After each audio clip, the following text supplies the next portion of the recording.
Hello everyone, I am Akash Gaur. Welcome back to your Indian medical lecture. नया topic, नई चीज discuss करेंगे। Naproxen tablet. Naproxen tablet क्या होती है, किस तरह से इस्तेमाल होती है, कहाँ कहाँ इस्तेमाल करेंगे, सारी चीजें डिटेल से बताऊंगा। पहली चीज, मेडिसिन पर्सनली किसी को भी नहीं लेना है। This video is only for medical student, medical purpose के लिए बनाई गई है। तो मेडिकल पर्पस से, एजुकेशनल पर्पस से, जितनी भी इमेजेस यूज की गई है एजुकेशन पर्पस से, ना कि किसी को पर्सनल मेडिकेशन की हम लोग सलाह देते हैं। स्टार्ट करते हैं। सबसे पहली चीज, naproxen is a non steroidal anti inflammatory class. सबसे पहली बात है कि जो नेप्रोक्सिन है बहुत अच्छी इस्तेमाल होती है। मैं आपको हिंदी प्लस इंग्लिश में सारी चीजें डिटेल में समझाऊंगा। Non steroidal anti inflammatory class मतलब यह दवाई non steroidal anti inflammatory class की दवाई होती है। हमेशा आपको हर एक मेडिसिन का क्लास याद होना चाहिए, क्योंकि क्लास कहीं ना कहीं आपको पूछा जाता है। तो non steroidal anti inflammatory class की दवाई होती है। Next point, it has also analgesic property. देखो, non steroidal anti inflammatory class है, परंतु एनाल्जेसिक प्रॉपर्टी भी होती है, which is treat arthritis ankylosis and osteoarthritis. बोलना है, दो डिसीज का नाम बताएगा, आर्थराइटिस एंक्लाइसिस एंड ऑस्टियोआर्थराइटिस। इन दोनों कंडीशंस में हम लोग इस्तेमाल करते हैं नेप्रोक्सिन टैबलेट्स का। ठीक है, class anti non-steroidal anti-inflammatory class. A main function of naproxen is that it inhibit prostaglandin synthesis. Prostaglandin की सिंथेसिस क्या होती है मैं आपको आगे बताऊंगा। देखिएगा, इसका मुख्य कार्य होता है प्रोस्टाग्लैंडिन की सिंथेसिस को। प्रोस्टाग्लैंडिन क्या होता है गाइस, एक प्रकार का केमिकल रिलीजिंग होता है हमारी बॉडी में प्रोस्टाग्लैंडिन, जो कि दर्द, सूजन, बुखार, थकावट, इन सब का कारण होता है प्रोस्टाग्लैंडिन का। तो नेप्रोक्सिन प्रोस्टाग्लैंडिन को ही बांध देती है। ये टेबलेट होती है 250 mg में और 500 mg में भी अवेलेबल रहती है, बट ये 250 mg की अवेलेबल है। नेप्रोक्सिन मार्केट में आपको नेप्रोसिन या वो अलग अलग नाम से अवेलेबल हो जाएगी, बट फेमस ब्रांड है नेप्रोसिन। ठीक है, तो नेप्रोसिन, तीन चीज आपको समझ में, मैकेनिज्म में आपको बताता हूँ कि ये दवाई शरीर में जाने के बाद किस तरह से परफॉर्म करेगी, किस तरह से काम करेगी। पहली चीज, non steroidal anti inflammatory class की मेडिकेशन होती है। दूसरी चीज, arthritis ankylosis and osteo arthritis में इसका इस्तेमाल किया जाएगा। ठीक है, प्रोस्टाग्लैंडिन की सिंथेसिस को रोकने का कार्य करती है। आइए देखते हैं इसके मैकेनिज्म ऑफ एक्शन। सबसे बहुत ही ज्यादा इंपॉर्टेंट चीज तो यही है। आपको अगर यही नहीं पता है कि दवाई शरीर में जाने के बाद, देखो एनाल्जेसिक मेडिसिन है, आपको फीवर में भी काम कर देगी, आपको एंटीपायरेटिक की दर्द में भी काम करेगी, परंतु ये दोनों चीजें तो काम करेगी, पर कैसे, एक्चुअल में शरीर में क्या मैकेनिज्म होता है, आइए देखिए। Naproxen block the action of COX. COX मतलब, कॉक्स का फुल फॉर्म होता है साइक्लो ऑक्सीजिनेस। साइक्लो ऑक्सीजिनेस एक प्रकार का एंजाइम होता है जो कि रिलीज होता है। ठीक है, आप एक बार, सबसे पहले मैं आपको ये डायग्राम एक्सप्लेन करूंगा, देन हम लोग आगे बढ़ेंगे। एक्चुअल में क्या होता है, हमारी बॉडी से जब भी कोई प्रॉब्लम होती है, जब भी कोई इन्फेक्शन आता है, जब भी कोई सेल टूटती है, देखिए अब चोट लग गई, मेरे हाथ में कांटा लग गया, तो सेल टूटेगी। जैसे ही सेल टूटेगी तो वो रिलीज करती है, ये प्रोसेस पूरी साइकिल चलती है ना। यहाँ पे कॉक्स रिलीज होता है। कॉक्स मतलब साइक्लो ऑक्सीजिनेस एंजाइम रिलीज होता है। ये साइक्लो ऑक्सीजिनेस एंजाइम आगे चल के पीजीएस प्रोस्टाग्लैंडिस की सिंथेसिस करता है। ये पीजीएस क्या है, दैट इज अ प्रोस्टाग्लैंडिन। और ये प्रोस्टाग्लैंडिन क्या करता है, प्रोस्टाग्लैंडिन आगे चल के इन्फ्लामेशन, पेन, दर्द करता है, सूजन आती है, यहाँ पे और प्रॉब्लम्स हो सकती है ना, और प्रोटेक्शन ऑफ गैस्ट्रिक म्यूकोजा, है ना, और इसके अलावा सेल प्रोलिफरेशन, और ये बहुत सारी चीजें ये प्रोस्टाग्लैंडिन करता है। तो यहाँ पे इन्फ्लामेशन और पेन, दर्द भी होता है। परंतु ये जो कॉक्स एंजाइम है, इसको ब्लॉक कर देती है कुछ दवाइयाँ, जिससे हमारा प्रोस्टाग्लैंडिन नहीं बन पाता।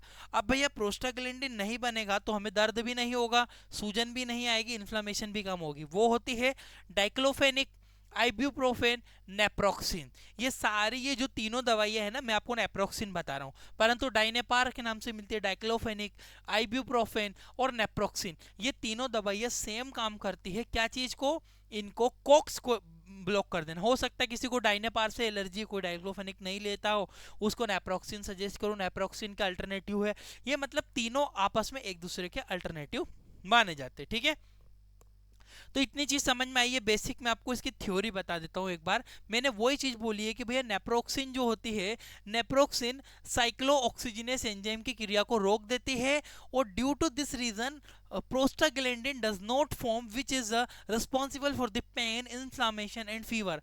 वही चीज बोली गई है, इसकी वजह से प्रोस्टाग्लैंडिन नहीं बन पाता जो कि दर्द, लिखा है दर्द, बुखार और इन्फ्लामेशन का कारण बनता है। ये प्रोस्टाग्लैंडिन नहीं बनता है, और ये अगर नहीं बनेगा तो दर्द बुखार जैसी चीजें हमको मेंटेन रहेगी, वो नहीं होगी। क्लियर हुआ? यूजेस पे आ जाते हैं हम लोग, इसके सबसे इंपॉर्टेंट यूजेस। पहली चीज, ज्यादातर नेप्रोक्सिन का इस्तेमाल हेडेक वगैरह में किया जाता है, सरदर्द वगैरह में। डेंटल पेन, यदि दांतों का दर्द है तो भी अच्छा काम करती है नेप्रोक्सिन। मेंस्ट्रुअल क्रम्प्स, यदि मासिक धर्म के समय आने वाले दर्द जो होते हैं उन्हें मेंस्ट्रुअल क्रम्प्स कहते हैं, उनमें काम करेगी। पेन एंड स्वेलिंग, यदि किसी को दर्द हो रहा है, चोट लग गई, घाव बन गया, दर्द हो रहा, सूजन हो रही, तब भी आप इसका इस्तेमाल कर सकते हो। आर्थराइटिस में भी आपका इस्तेमाल कर सकते हो। आर्थराइटिस, एंक्लोसिस, ओस्टियो आर्थराइटिस मैंने आपको पीछे बताया था, उनमें भी काफी अच्छा इस्तेमाल करती है। गठिया वगैरह की बीमारी में ये काफी दर्द में बहुत ज्यादा आराम करती है। तो हेड एक, dental pen, arthritis, osteo arthritis, है ना, मेंस्ट्रुअल क्रम्प्स, महिलाओं को मासिक धर्म के समय ज्यादा दर्द हो रहा है तब भी इस्तेमाल कर सकते। साइड इफेक्ट हर एक मेडिसिन के होते हैं, और हमें हर एक मेडिसिन के साइड इफेक्ट से नॉन होना चाहिए, पता होना चाहिए क्या क्या साइड इफेक्ट है। देखिए, due to taking high dose can cause some symptoms. कोई मरीज बहुत ज्यादा मात्रा में अगर खा रहा है दवाई को, सिम्टम्स डेवलप होंगे, जैसे कि हाई ब्लड प्रेशर, बहुत ज्यादा बीपी बढ़ गया उसका। ब्रीथिंग डिफिकल्टी, अब मरीज को सांस लेने में भी समस्या होने लगी है। हेडेक, सिर दर्द वगैरह मरीज को बहुत ज्यादा हो रहा है। इचिंग इन स्किन, त्वचा में खुजलियां हो सकती है।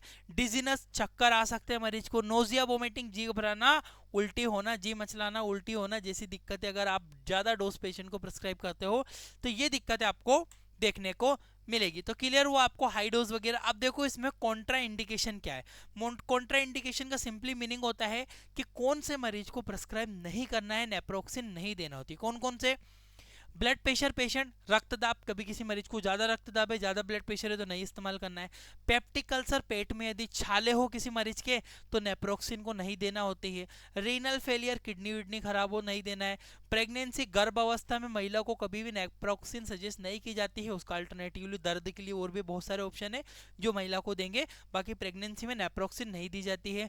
हार्ट डिसीज, यदि हृदय संबंधित रोग है कोई, और 12 साल के पहले पहले के बच्चों को बिफोर 12 ईयर यानी कि 12 साल के पहले उपयोग नहीं किया जाता। 12 साल से कम वाले बच्चों में नेप्रोक्सिन नहीं दी जाती है। क्लियर है?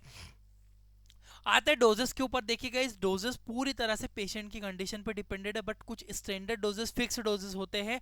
Drug can be consume 250 to 500 mg per day, यानी कि 250 से 500 mg पर डे मरीज को दिया जा सकता है। अब आप अगर 500 mg की टेबलेट दे रहे हो तो 500 mg की टेबलेट मरीज को ओडी दी जाती है सुबह एक बार। यदि 2 बार आप डिवाइड करके दोगे थोड़ा थोड़ा रोज तो 250 mg सुबह, 250 mg शाम को। अब बोलोगे कितने समय तक देना है? पेशेंट की सबसे पहली चीज कंडीशन और डिसीज के ऊपर डिपेंड करता है। ये हमेशा, पहली बात तो non steroidal anti inflammatory class की मेडिसिन है, पेन किलर मेडिसिन है, तो इसको ज्यादा लॉन्ग टर्म के लिए बहुत ज्यादा साइड इफेक्ट होते हैं, लॉन्ग टर्म मेडिसिन को इस्तेमाल नहीं करना चाहिए। जैसे इसको रिलीफ होता है तो उसको स्टॉप कर देना चाहिए। आई होप कि आपको इतनी चीजें क्लियर हुई होगी। डिटेल से सीखना हो, हमारी एप्लीकेशन है Indian medical lecture, play store पे डिस्क्रिप्शन में लिंक है, वहां से आप सिंपल ये कोर्स परचेस करो। हमारा मेडिकल बुक है, इसमें पूरी मेडिसिन से इस तरह की पूरी पीडीएफ आपको मिलेगी, बुक के फॉर्म में पीडीएफ मिलेगी, डाउनलोड करके फोटोकॉपी करवा सकते हो। साथ में फ्री ऑनलाइन कोर्स भी अवेलेबल है। जब आप 950 का कोर्स खरीदोगे तो उसमें पूरी वीडियो, लेक्चर वगैरह सारी चीजें मिलेगी। इन सबको 1 साल तक की वैलिडिटी है। बेसिक नॉलेज के लिए एक सर्टिफिकेट भी दिया जाएगा आपको, वहां पे डिस्क्रिप्शन में लिंक है, डायरेक्टली आप जा सकते हो। Thank you for watching guys, your Indian medical lecture. एक बार आप चेकआउट करना, बहुत सारी चीजें आपको मिलेगी। Thank you.